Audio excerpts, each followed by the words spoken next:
you on behalf of myself, all the YAC members and leaders, to DHCP and especially to Sue Mowat for actually inviting us to join in with the Graveyard project in our first year. So this is our second year of being involved in the project, and it's really thanks to Sue's enthusiasm and help that we're there at all. So that's been really good.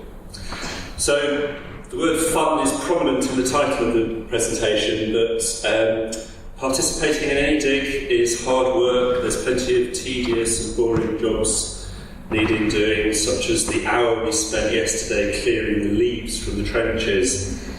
But did the members moan? Well, yes, actually, quite a few of them did. Not everybody, but nevertheless, despite the fact that we have these boring and tedious jobs, we do find that the members and the leaders do keep coming back for more, except, of course, those who left. But on the whole,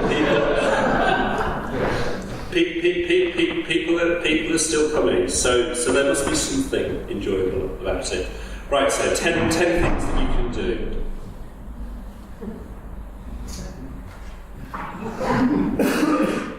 Right, Sue's already mentioned probing and the fact that this year it's not been very useful or productive. However, members really enjoy probing.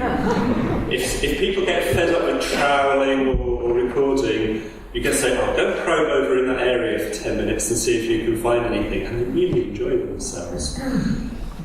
So probing is definitely a good thing for the kids to do. But as Sue said, the nature of the area that we're digging is such that very often you're just finding compacted rubble rather than headstones. Sometimes you do then find a headstone underneath the compacted rubble, but not always. What's been very noticeable this year is that the rubble is at different levels. We've just recently, the photograph on the right is an area where we were probing yesterday, and we found rubble very, very close to the surface, just beneath the turf. An area that we were digging some weeks ago when Edinburgh YAC came to join in, and I was absolutely convinced that we found a headstone because it was lower, it wasn't near the surface, and that turned out to just be lower compacted rubble. So holes have been filled in at different levels, and some of them have had topsoil placed over them, and others have replaced topsoil. So it's a bit weird. So obviously we chat as we're working, and I asked some of the members to say, why do you keep coming back? What's so good about it? And Mari, very kindly, one of our longest standing members, she came virtually every single session last year, and she's been along this year. And I thought her reasons for participating were actually really good, and probably hold true for the other members as well. I think it's the fact that you're actually doing something practical rather than just listening to people talking about doing something practical. And they're learning skills as they work, and they're actually doing real research. So the stuff that we're finding is actually increasing our knowledge of Dunfermline's past and making a contribution. And I think the fact that we're doing it in conjunction with DHCP, so Sue is able to tell us all about the people whose gravestones we're finding. So we're getting the whole picture. We're getting the picture from the physical remains of the gravestones, the things that we find around the gravestones, and also from the documentary sources that Sue has been using. And I'm hoping that that's something that we can develop further next year and get the YAC members looking at some of the records, the census records and so forth, to find out more about the folk whose gravestones we're finding. Okay, so Second fun thing, trowel control is a really important skill to learn on any dig. And some people are naturals. They just see you do it once and they get the idea. They get the idea that you trowel towards yourself, that you use the edge of the trowel. Stab things with it. But there are some members who just, however often you tell them, they will not learn. Or only very, very, very slowly.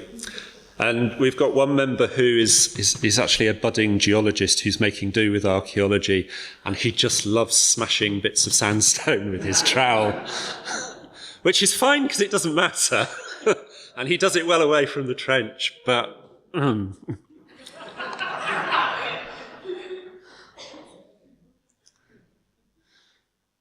But on the whole, people are getting good at it, I would say. The photograph on the left, the young lad there who's troweling, Algirdas, he's unfortunately not here today. In fact, he's disappeared. I'm really hoping that he's not moved away without telling us. But his forte is not so much with the trowel, but he loves the buckets. He really, really enjoys making mud pies on the spoil heap. The advantage of which is that he empties everybody else's buckets, so we don't have to worry about it when he's on site. He does forget sometimes to bring them back, but hey-ho.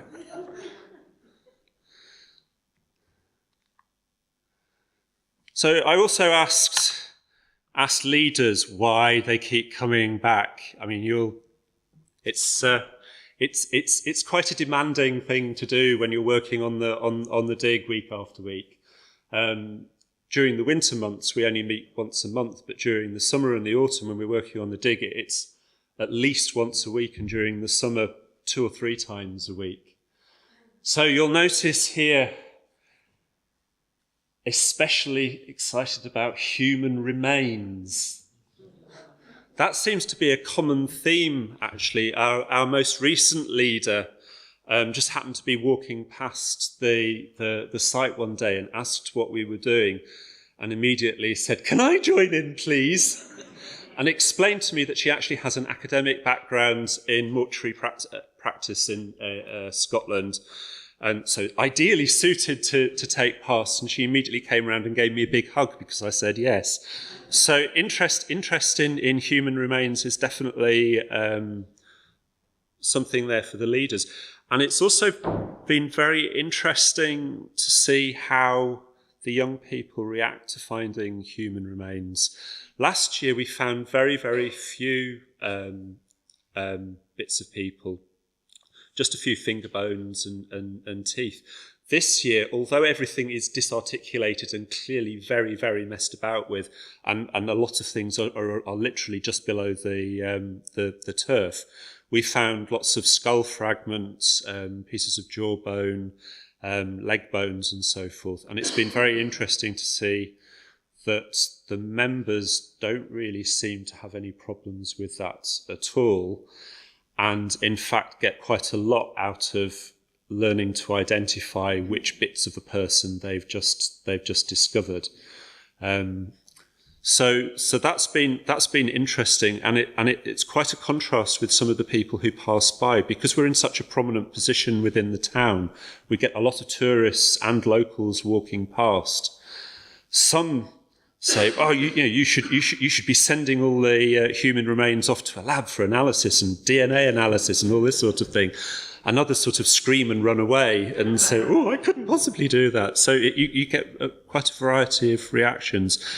And we've also had some discussion about the actual ethics of working on an archaeological site with human remains as well, which has been interesting. So we've already mentioned rubble.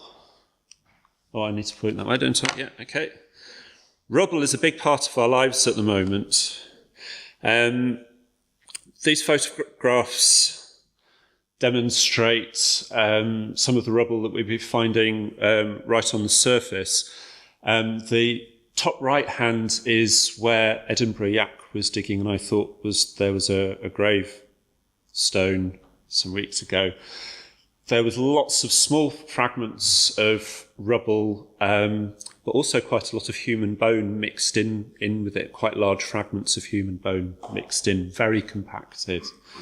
You see Alexander and his father, this is another thing, parents quite like joining in as well. And one of last year's parents very quickly became one of our most active leaders as well. So it's a family activity, digging in a graveyard. It's fun for all the family. But you can get an idea here next to this low marker, rubble, very, very close to the surface. We'd been quite convinced that there was a gravestone there because we were getting such nice clinking from the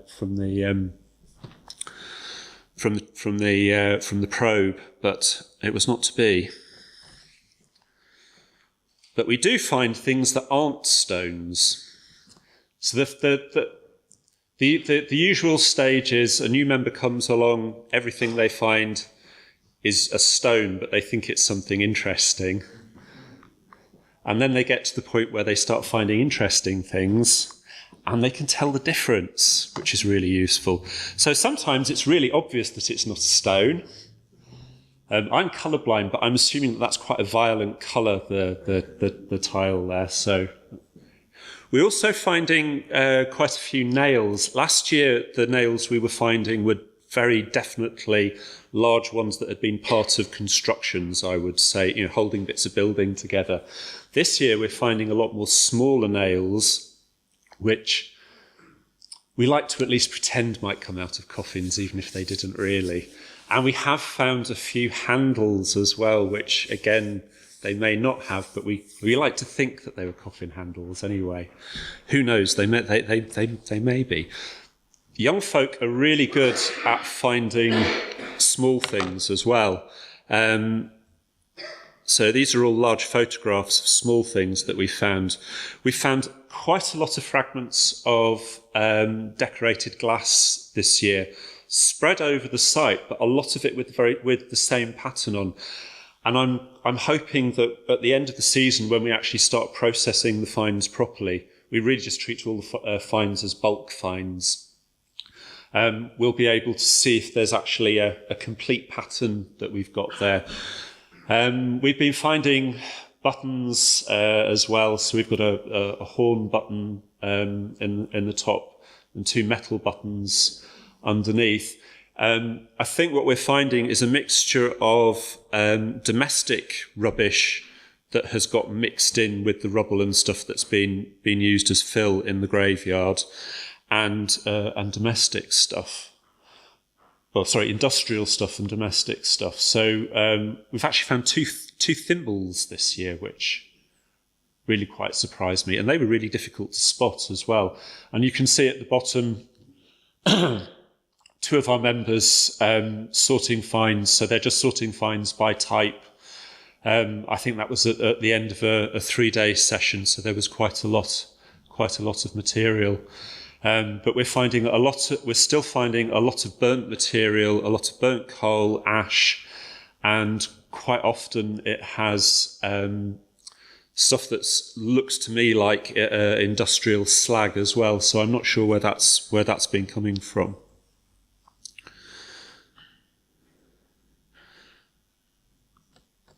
So to move on to, so these are things that we found last year. So you can see the nails that we were finding much larger. They're handmade nails, but apparently nails are really difficult to date. My boss, who's a bit of a nail freak for some reason, said that when he worked at the National Museum, they were sent some nails to date, and he said you can't really tell the difference between a Roman nail and a nail that was made at the end of the 19th century by hand. So heaven knows when they were made. We were also finding bits of electrical equipment last year as well. So bear in mind, this is stuff that was dumped in 1927, and it was electrical stuff that people were throwing away at that point. So it must have been fairly early in use, but we found wiring, and we found this object which we've actually got downstairs, which I'm kind of hoping somebody might be able to actually recognise and tell us what it was, because I haven't the faintest idea. So then we get to the bones. As I say, we found lots of bones this year. We can see Olivia on the left here with quite a large fragment of skull that was her most exciting find of the season, I think. She's looking embarrassed, so I think it probably was. We've found a lot of teeth. Obviously, the teeth don't decay as quickly as bone, so they tend to be in better condition. And they tend to be well worn, but with no cavities. So from a time when people weren't having such sugar-rich diets. Not all of the bones and teeth we find are human, though. Downstairs we've got a really nice bit of butchered ox bone. And we've also been finding cow's teeth, sheep's tooth, and we think a horse's tooth this year as well. So again, these are things that are getting mixed in with the 1927 rubbish, but it makes a nice change.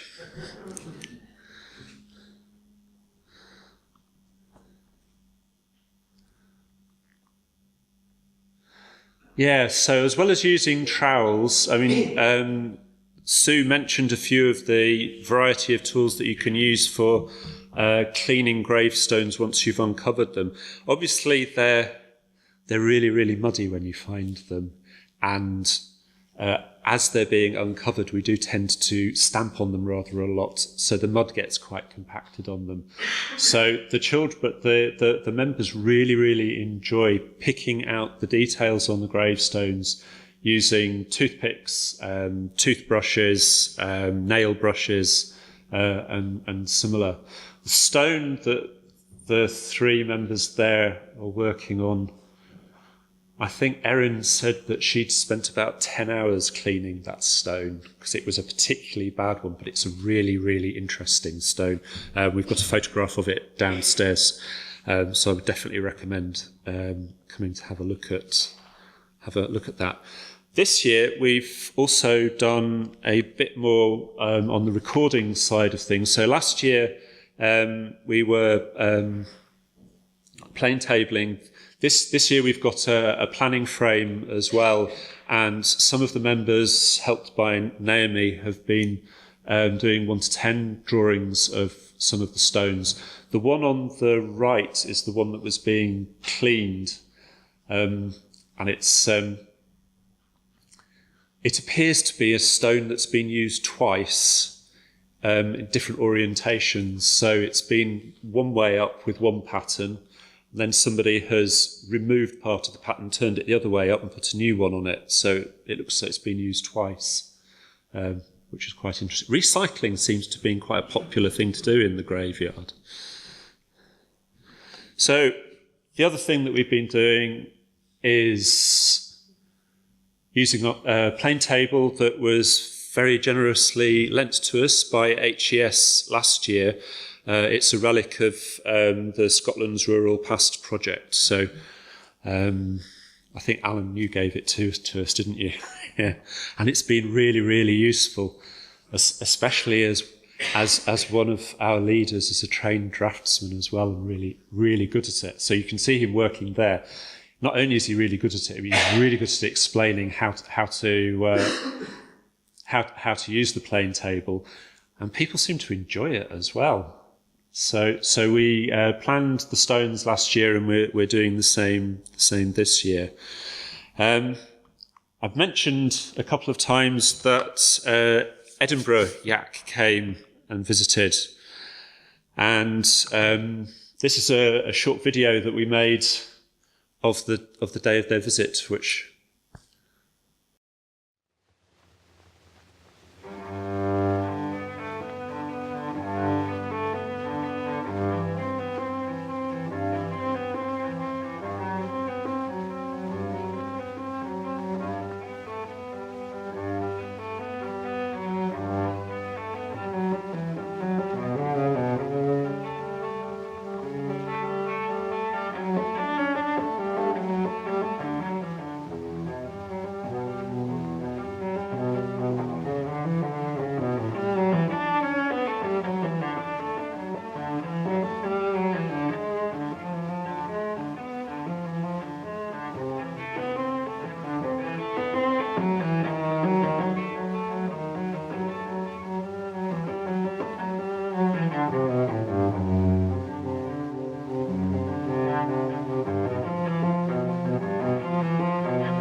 Yeah, Pablo very kindly played for us,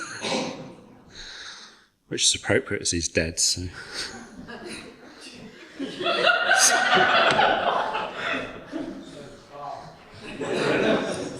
Good point. He wouldn't have been Calvinist, though, would he? So that's right. Pouncing on passers-by. Yeah, we quite often do that. So members will hide behind the spoil heap there. And then as people walk up, they jump out with skeleton costumes on and make them jump, and then tell them about the project. So last year we actually did some a quick and simple survey where we had a clicker and we clicked how many people we got on a typical Sunday. And we actually had over 50 people stopping and asking us what we were doing, and then taking the time to stay and listen to what we were doing and asking questions. It's a really, really interesting project that both locals and visitors find fascinating, and will tell us relevant stories as well. So it's a two-way thing, but it's kind of a tourist attraction in Dunfermline during the summer, and I don't think people are so interested in seeing Sue's old fogies at work, but they do quite like seeing children. No offence. But they do like seeing young folk at work. And we've discovered this year that they actually like young people to talk to them as well. So we've been encouraging some of the older and more experienced members to engage with the public as well. Erin there is really good. She will just spot somebody and immediately go over and start talking to them. Whereas Alexander, I think you can just see in the bottom photograph that Charlotte's got a cattle prod that she uses to push him towards the fence to make him talk to people. But he does do it. So I'm very proud of that. So that brings me to my last slide, and I hope I haven't been talking too long. So this, right, it should be blank, so that's fine, don't worry about it. So this year, I've been keeping some statistics, and this year members have between them spent about 200 hours working on the project. So that's between the end of July to yesterday. One member, Alexander Smith, who really enjoys being embarrassed, so that's why I mentioned, he's actually spent more than 50 hours on the project this year. And he has a really long bus journey as well to get here, because he doesn't actually live anywhere. He lives sort of more East Newark side of things. So he has a best part of 2-hour bus journey each way as well. Several members have put in more than 20 hours, and everybody, certainly over the 2 years, has worked well over 10 hours on the project over the summer. So no matter how hard and tedious and rock-filled we make the work, the members just keep coming back. So I can only conclude they're a bit mad. Last week, we were up for the Heritage Angels Awards in Edinburgh, and we received a commendation, which was very nice, and they produced a very nice video for us, which I'll show you in just a moment.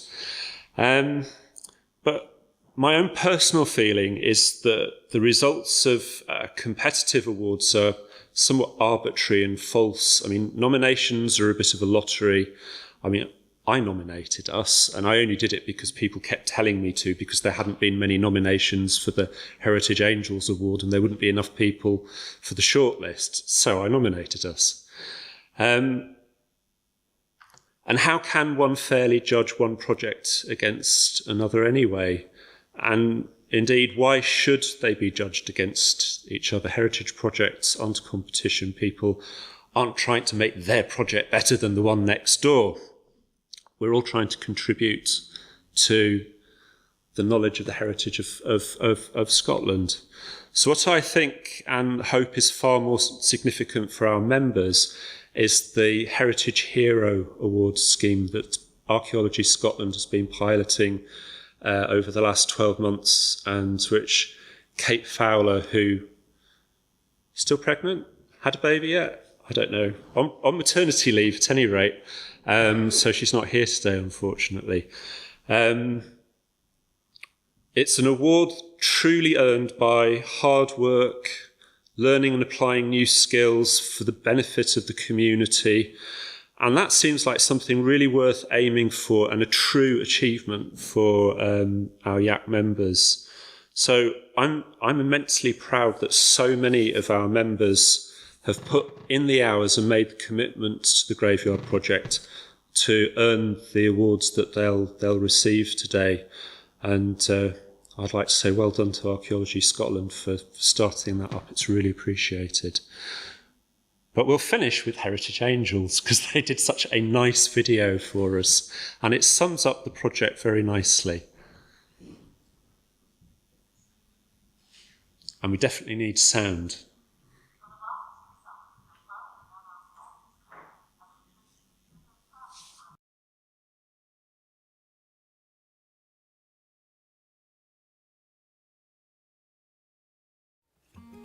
For the last 2 summers, Dunfermline Young Archaeologists Club has contributed to the Dunfermline Abbey Graveyard Project, helping to excavate areas of the graveyard for gravestones now buried beneath the turf.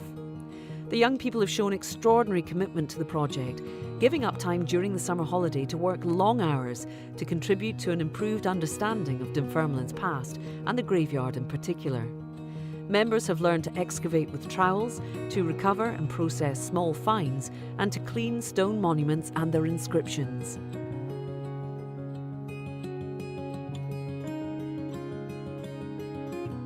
We have been digging in Dunfermline Abbey graveyard to find lost gravestones, which were buried in the 20th century when they levelled out the ground. The Young Archaeologists Club has been doing the dig for 2 years now, but the proper dig started 4 years ago, and we have about 15 members in the Young Archaeologists group.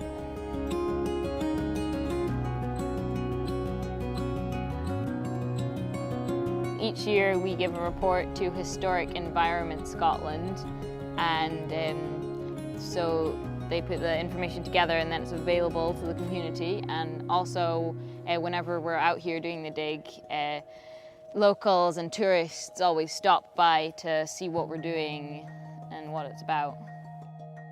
It's quite important to understand like history and our heritage and everything, and the gravestones have been buried for quite a long time, so there's some like family information that's lost and stuff, so it's good to, you know, dig them.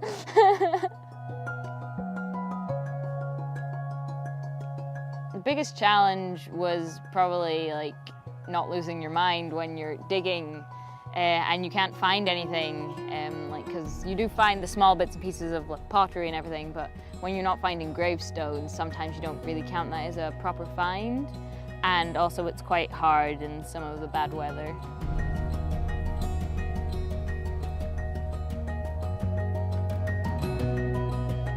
Better than some other things I could be doing with my time.